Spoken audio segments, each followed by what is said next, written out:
Good day, viewers. In this video we're going to see how we can remove some electronic components from their motherboard, from their panel, using a candle light. Maybe in case you don't have a soldering iron or a heater, this is an alternative way of removing electronic components. So we are going to remove the USB port in this video. As you can see, you hold the motherboard with something.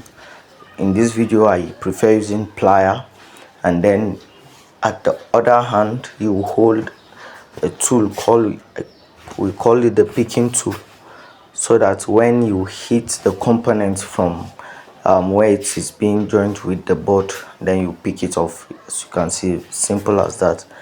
And when you want to return it also, you do the same way. It's very simple.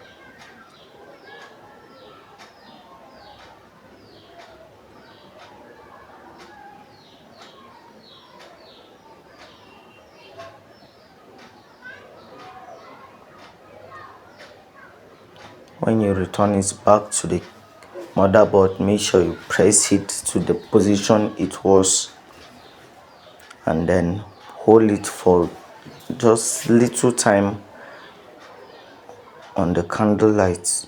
Make sure you place it directly on top the candle, but not on the light, so that your panel will not get burnt. If you enjoyed this video, you can do well to subscribe.